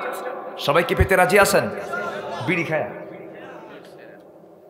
রাগ করতেছেন নাকি আপনারা? একটু বসেন। আমার বন্ধুগণ, 1 নম্বর পুঁজি হলো ঈমান। কিন্তু আমার দেশে কিছু লোকের নামই আছে ঈমান আলী, নামাজ পড়ে না, নাম রাখছে কি বলেন? ঈমান আলী। নাম হলো রমজান আলী, রমজান মাসে দুপুরবেলা ভাত খায়। নাম হলো লাল মিয়া, কিন্তু লোকটা কালো কুসকুসা। আছে না নাই? নাম হলো হিম্মত আলী, সাইকেলের চাকা বাসলি শীত হয়ে পড়ে। নাম হলো আতর আলী, পকেটে গাজার গন্ধ। নাম দিয়ে কাম হবে না, বংশ দিয়ে কোনো কাম হবে না। বংশ দিয়ে যদি কাজ হতো, আমার নবীর বংশের মানুষ চাবো তাহলে বাপন চাচা জান্নাতি না জাহান্নামী? কি নাই? আজ থেকে কি নাই? আখিরাতের প্রস্তুতির জন্য 1 নম্বর কাজ কি আনা? ঈমান আনা। বংশ দিয়ে কাজ হবে না, বাবার নাম দিয়ে কাজ হবে না, ভাইয়ের নাম দিয়ে কাজ হবে না, নেতার নাম দিয়ে কাজ হবে না। সবচেয়ে বড় প্রস্তুতি হলো ঈমান থাকতে হবে। বাপ দিয়ে যদি সন্তানের কাজ হতো, তাহলে নূহের ছেলে কেনান জান্নাত পেয়ে যেত। আবার সন্তান দিয়ে যদি বাবার কাজ হয়ে যেত, ইব্রাহিমের বাপ আজর জান্নাত পেয়ে যেত। জান্নাত পাবে না, নবী দিয়ে কোনো কাজ হবে না, আত্মীয়তা দিয়ে কোনো কাজ হবে না। ওয়াজআলনাকুম শুউবান ওয়া ক্বাবাইলা লিতাআরাফু ইন্না আকরামাকুম ইনদাল্লাহি আতকাকুম। তোমাদের মধ্যে সেই লোকটা আমি আল্লাহ আমার কাছে সম্মানিত, যার ঈমান আছে। আল্লাহু আকবার বলেন। যার তাকওয়া আছে, ঈমান আছে, দাম আছে। ঈমান নাই, দাম নাই। আমার বন্ধুগণ, নাম্বার 2 হলো তাকওয়া যারা অর্জন করবে, সত্যের পথে যারা থাকবে, আল্লাহ রাব্বুল আলামিন তাদেরকে সুন্দর করে বরণ করবেন, তাদেরকে জান্নাত দিয়ে দিবেন। নাম্বার 3 হলো ন্যায়ের প্রতিষ্ঠা করা। অন্যায় কাজে না যাওয়া। ইন্নাল্লাহা ইয়া'মুরু বিল আদল ওয়াল ইহসান ওয়া ইতা'i যিল কুরবা ওয়া ইয়ানহা আনিল ফাহশাই ওয়াল মুনকারি ওয়াল বাগি। নাম্বার 4 হলো দ্বীনের সঠিক ইলম হাসিল করা। নিজে শিখতে পারি নাই, শেখার চেষ্টা করব। সন্তানকে আগে দ্বীন শিখায় দেব, সন্তানকে কোরআন হাতে তুলে দিবেন। সন্তানকে পাহারা দেওয়ার জন্য আপনার পাশে দাঁড়ান লাগবে না, কোরআন আপনার সন্তানকে পাহারা দিয়ে দেবে। বুড়াকালে ওই সন্তান আপনার খেদমতের জন্য পাগল হয়ে যাবে। ডাক্তার বানাবেন, সমস্যা নেই, হাফেজ ডাক্তার বানান। ইঞ্জিনিয়ার বানাবেন, হাফেজ ইঞ্জিনিয়ার বানান। প্রশাসক বানাবেন, হাফেজ প্রশাসক বানান। আমার দেশে বুকটা ফেটে যায়, আমার দেশে বৃদ্ধাশ্রম তৈরি হয়েছে। বৃদ্ধাশ্রম তৈরি হবে আমেরিকার মতো দেশে, সে জায়গায় বাবার কোনো পরিচয় নাই। ইউরোপে হবে বাবার কোনো পরিচয় নাই, কিন্তু আমার দেশে বাবার পরিচয় আছে না নাই? বাপ বুড়ো হয়ে যাবে, বাপ যাবে কার ঘরে বলেন? আসতে কয় বৃদ্ধাশ্রমে না সন্তানের ঘরে? কার ঘরে? সন্তানের ঘরে। বাবা সন্তানকে যেমন করে ছোটবেলায় দেখেছেন, মা যেমন করে সন্তানকে ছোটবেলায় দেখেছেন, এমন করে ওই সন্তান তার বাপকে এরকম করে দেখবে আর বলবে রব্বির হামহুমা কামা রব্বায়ানি সগীরা। সবাই বলেন রব্বির হামহুমা কামা রব্বায়ানি সগীরা। আমার বুকটা ফেটে যায়। এই দেশে মুসলমানের সংখ্যা বেশি, কিন্তু বদমাইশও বেশি। এই দেশের বহু সন্তান আছে বাপকে পর্যন্ত ভাত দেয় না। আছে না নাই? দেবিদ্বারে নাই, কংসনগর নাই, জাফরগঞ্জ নাই, কসবা নাই, কুটিচৌমোহনী নাই, ব্রাহ্মণবাড়িয়া নাই, গোটা দেশেই আছে না নাই? এই সমস্যা আঞ্চলিক সমস্যা না, জাতীয় সমস্যা, শিক্ষার মধ্যে সমস্যা। এই জন্য এই সমস্যা।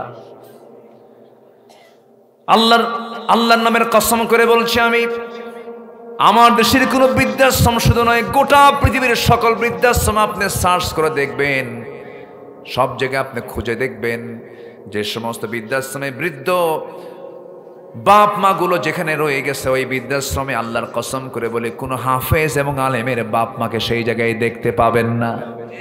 ঠিক কিনা? দেখতে পাবেন না। আমি নিজের চোখে দেখেছি, খুঁজে বেরিয়েছি। গাজীপুরে কিছু আছে, ঢাকার অদূরে গাজীপুরে কিছু বৃদ্ধাশ্রম আছে, ঢুকে দেখেছি অনেক বড় বড় অফিসার তারা বৃদ্ধাশ্রমে বুড়া বয়সে। বললাম চাচা আপনি এই বয়সে এই জায়গায় কেন? কে বাবা সন্তানরা খুব ব্যস্ত, সময় নাই, এই জায়গায় থুয়ে গেছে। মাসে মাসে টাকা দেয়। বুড়া বয়সে বাপ মার জন্য মাসে মাসে টাকা দরকার না খেদমত দরকার? টাকা দরকার না খেদমত দরকার? খেদমত দরকার। প্রয়োজনে বাপ মার খেদমতের জন্য চাকরি ছাড়তে হবে, সকল কিছু ছেড়ে বাপ মার পাশে সন্তানকে দাঁড়াতে হবে। যদি কোনো সন্তান দেখে আমার বাপ মাকে দেখার মতো কেউ নাই, প্রবাস জীবনে তুমি লক্ষ লক্ষ টাকা কামাই করতেছো, ভালো কথা, তোমার বাপ মার সেবা থেকে বঞ্চিত হচ্ছে, তোমার উচিত, আল্লাহ তাআলা হুকুম করেছেন, ফরজ হুকুম, যারা পারেন ঠোঁট মিলিয়ে বলুন ইম্মা ইয়াবলুগান্না ইনদাকাল কিবারা আহাদুহুমা আও কিলাহুমা ফালা তাকুল লাহুমা উফ ওয়ালা তানহারহুমা ওয়া কুল লাহুমা কাওলান কারীমা। জোরে বলুন আল্লাহু আকবার। আল্লাহ অর্ডার দিচ্ছেন, বুড়াকালে কোনো কাজ নাই তোমার এক নাম্বার কাজ হলো বাপ মাকে দেখা। কাকে দেখা? বাপ মাকে দেখা, বাপ মাকে পাশে রাখা। বুড়ো বয়সে তোমার মা, বুড়ো বয়সে তোমার বাবা এমন আচরণ করবে, তোমার ভিতরে রাগ উঠবে, শিশুর মতো আচরণ করবে, খবরদার শব্দ করতে পারবা না। কে বলে দিচ্ছেন? আসতে বলবে না, কে বলে দিচ্ছেন? আল্লাহ বাপ মার ব্যাপারে যা আয়াত দিয়েছেন শুধু তরজমা নয়, ব্যাখ্যা সহ। কি সহ? ব্যাখ্যা সহ। ওই আয়াতের আর ব্যাখ্যার দরকার হয় না, একদম ডিসকাস করে দিয়েছেন। ফালা তাকুল লাহুমা উফ ওয়ালা তানহারহুমা ওয়া কুল লাহুমা কাওলান কারীমা ওয়াখফিদ লাহুমা জানাহাদ যুল্লি মিনার রাহমা। আমার বন্ধুগণ, ইসলাম একমাত্র মানুষের সম্মান, সম্ভ্রম, নিরাপত্তার একমাত্র গ্যারান্টি। মা হিসাবে, বাবা হিসাবে, স্ত্রী হিসাবে, স্বামী হিসাবে, ছেলে হিসাবে, মেয়ে হিসাবে, কন্যা হিসাবে, ভাই হিসাবে, বোন হিসাবে, সব জায়গায় যে মর্যাদা দিয়েছে পৃথিবীর কোথাও আপনি এগুলো পাবেন না। এগুলোকে যদি আপনি লালন করতে পারেন, আমার বন্ধুগণ, সমাজটা জান্নাতের টুকরা হয়ে যাবে। এই জন্য সবার আগে কিসের জ্ঞান বলেন? আসতে বলবেন না কিসের জ্ঞান? কোরআনের জ্ঞান। নাম্বার 5 হলো অধিক সংখ্যক নেক আমল করা। জীবনে কিছু পাপ হবে, এখানে পাপী তো কেউ নাই। এখানে গুনাহ কি আছে আমাদের? বান্দার নাম যার গুনাহ আছে, তার যার নাম বান্দা তার গুনাহ অবশ্যই থেকে যাবে, কিন্তু কারো কম কারো বেশি। কিন্তু প্রত্যেক বান্দারের চ্যালেঞ্জ থাকতে হবে, আমার গুনাহ যত বেশি হবে তার চেয়ে সবের পরিমাণ কম হওয়া দরকার না বেশি হওয়া দরকার? ওজন করবেন কে? فأما من ثقلت موازينه فهو في عيشة راضية وأما من خفت موازينه فأمه هاوية وما أدراك ما هي نار حامية। আমার বন্ধুগণ, ভয়ঙ্কর সেই জাহান্নাম। আল্লাহ বলছেন, বান্দা তোর ওজনে যদি তোর নেক আমলটা যদি ভারী হয়ে যায়, আমার জন্য তোর জন্য আমি আল্লাহ জান্নাত দিয়ে দেব। ওজনটা যদি হালকা হয়ে যায়, উত্তপ্ত আগুনে তোকে ফেলবো। আমার ভাইয়েরা, এই জন্য নেক আমলটা বাড়াতে হবে। শিরকের কোনো গুনাহ করা যাবে না। এমন কিছু কিছু গুনাহ আছে যে গুনাহগুলো আল্লাহ পাক কখনো মাফ করবেনই না। এর মধ্যে একটা বড় গুনাহ হলো আলা উনাব্বিউকুম বিআকবারিল কাবাইর। আমি কি তোমাদেরকে বড় বড় কবিরা গুনার কথা বলবো নাকি? সাহাবে কেরাম বললেন, হুজুর আপনি বলেন। আলা উনাব্বিউকুম, আল ইশরাকু বিল্লাহ, আল্লাহর সঙ্গে শিরিক করা, উকুকুল ওয়ালিদাইন, পিতামাতার সঙ্গে খারাপ আচরণ করা। বলছি কি আজকাল আলোচনায় বলছি এগুলো? নাম্বার 3 হলো কাউলাজ জুর, মুখ থেকে বাজে কথা বলা, বেফাস কথা বলা। আজকে 53 বছর আমার দেশের যারা শাসক গোষ্ঠীকে দেখছি সবগুলো অধিকাংশে বেফাস কথা বলেছে শুধু, ঠিক কিনা বলেন? কেউ চালিয়েছে 25 বছর আমার দেশ, এই 53 বছরের কেউ চালিয়েছে 25 বছর, কেউ চালিয়েছে 16 বছর, কেউ চালিয়েছে 9 বছর। মাঝখান দিয়ে মঈনুদ্দিন ফখরুদ্দিন এই গ্রুপ চালাইছে কয়েক বছর।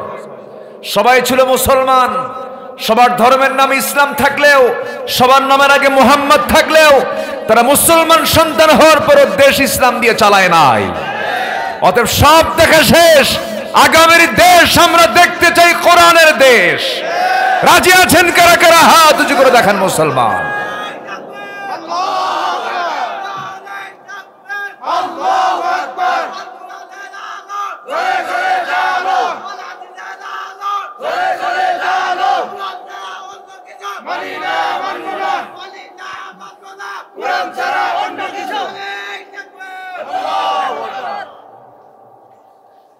মাশাআল্লাহ, ও ছিল কোথায়? শুরু থেকে আছে না? আলহামদুলিল্লাহ, সহজ সরল। হ্যাঁ, ইহদিনাস সিরাতাল, হ্যাঁ, যে মানুষটা সহজ সরল হয় ওর লাইনও ঠিক আছে। জি, আল্লাহ কবুল করুন, জোরে বলি আমিন। কষ্ট দিয়ে ফেলতেছি মনে হয় আপনাদের? কোনো অসুবিধা নাই তো? আলোচনা চলুক, হুজুর মরুক, হুজুরও বাসুক, তাই না? সব দিকে আমরা থাকবো ইনশাআল্লাহ। খুব ভালো মানুষ আপনার, এলাহাবাদ না? তার মতো খাদিজার মতো চরিত্রবতী মা পয়দা করে দাও, জোরে বলি আল্লাহুম্মা আমিন। ইসলাম মানলেই শান্তি, ইসলাম মানলে কি শান্তি, না মানলেই অশান্তি। এই জন্য প্রত্যেকটা পরিবারে ইসলাম দরকার আছে না নাই? বউটাকে বলে ফেলবেন, বউ তুমি আমার বউ, একসঙ্গে একই ছাদের নিচে শুয়ে থাকি, একসঙ্গে জীবন কাটাই। আমরা চাবো দুজনে একসঙ্গে জান্নাতের সময় কাটাবো। নামাজ পড়ো, কেন শুনবে না কথা? ছেলে মেয়েকে এক জায়গায় করবেন, তালিম দিবেন, বৈঠক বসবেন, ফ্রি হয়ে যাবেন, বন্ধুর মতো সময় দিয়ে বলবেন একসঙ্গে থাকি, একসঙ্গে পরিবারে আছি আমরা, চলো না, মরেই তো যাবো আমরা, এক সময় চলেই যাব, চলো না আমরা একসঙ্গে জান্নাতে বসবাস করব। এরকম করে আমরা পরিবারকে সাজাবো ইসলাম দিয়ে। জোরে বলি ইনশাআল্লাহ, আর জোরে বলি ইনশাআল্লাহ। আমার দেশের মায়েরা অনেক ভালো, সরল, ভালো, কিন্তু কিছু কিছু পুরুষই আছে সমস্যা। কিছু পুরুষ আছে বউ যদি সুন্দর হয় বউকে দেখাতে খুব পছন্দ করে, আছে না? এরকম কিছু বদমাইশ মার্কে কিছু আছে না? এরা সমাজের ভাইরা আছে এগুলো। সুন্দরী বউ বউটাকে সুন্দর করে সাজায়, সাজায় নিয়ে হুন্ডার পেছনে তোলে। হুন্ডার নাম হচ্ছে R15 না? R15 তোলে, যার প্যাসেঞ্জার সিট হলো 3 তলা আর ড্রাইভিং সিট হলো আন্ডারগ্রাউন্ড, ঠিক আছে না?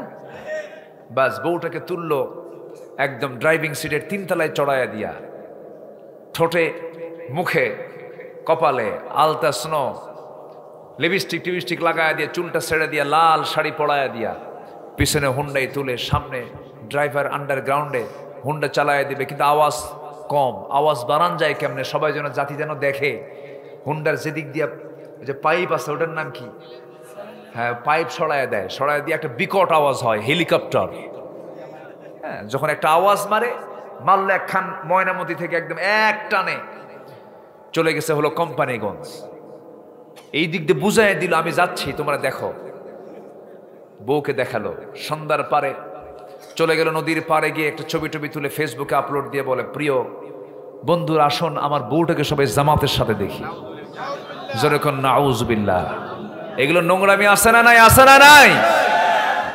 এগুলো বাদ দিতে হবে। পর্দা 16 আনা থাকতে হবে। নিজের বউকে অন্যের চোখের তৃপ্তি দেওয়ার মতো কোনো পরিবেশ তৈরি করতে দেওয়া যাবে না। আমার দেশের বিয়ের অনুষ্ঠানে নোংরামি কম হয় না বেশি হয়? কম হয় না বেশি হয়? সারা বছর বোরকা পরে, বিয়ের দিন বোরকা ছাড়ে। সারা বছর বোরকা পরে, ঈদের দিন বোরকা ছাড়ে। অথচ বিয়ের দিনে লোকের আনাগোনা কম হয় না বেশি হয়? ওই দিনে পর্দার কম দরকার না বেশি দরকার? বোরকা নাই। বিয়ের আগের দিন গায়ে হলুদ, এটা কি মুসলিম সংস্কৃতি না বিজাতীয় সংস্কৃতি? অন্যদের গায়ে হলুদ নিয়ে চলে গেছে, এগুলো হারাম কাজ। এলাহাবাদ গ্রামে বিয়ের অনুষ্ঠানে কোনো গান বাজনা চলবে না। আসতে কোন কেন? এই যুবকরা তোমার মাথায় নিয়ে নাও এটা।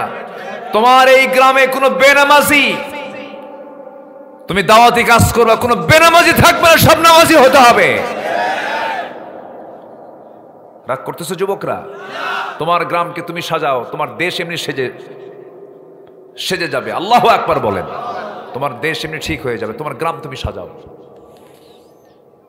মসজিদের মুসল্লি কতজন তালিকা করো। তোমার গ্রামের এলাহাবাদ গ্রাম থেকে কোন ঘর থেকে কোন মেয়ে, কোন সুন্দরী মেয়ে সুন্দর সাজে বোরকা পরে না পরে বাড়ি থেকে বের হয়, ওই বাড়ির মূল মুরব্বীর কাছে গিয়ে তোমরা সব এক জায়গায় জড়ো হয়ে বলো, চাচা আপনার মেয়ে এরকম করে বের হয়, আমাদের চোখের গুনাহ হয়, মেয়েটাকে বোরকা পরায় দেন। আসতে কন কেন? আসতে কন কেন? আপনার গ্রামের মাতব্বরি করে, নামাজ পড়ে না। আস্তে করে বলবেন, যুবকরা তুমি যা, তোমরা সব একসঙ্গে গিয়ে বলবা, চাচা আপনার মাতব্বরি আমরা মানি, আপনাকে সম্মান করি, ভক্তি করি, নামাজটা পড়েন। নামাজ পড়বেন না, মাতব্বরি ছুটাইয়া দেব। ঠিক কিনা? আমারে কিন্তু এগুলো শিখাই দেয় নাই কেউ। আমি আমার নিজের পক্ষ থেকেই বলছি এগুলো কথা। এখন আর হকের পক্ষে তা'মুরুনা বিল মা'রুফ ওয়া তানহাউনা আনিল মুনকার, এই জাতীয় কথা বলতে আপাতত আর এই সমস্যাটা নাই। আল্লাহু আকবার বলেন। আর কেউ কিছু কয় না তো?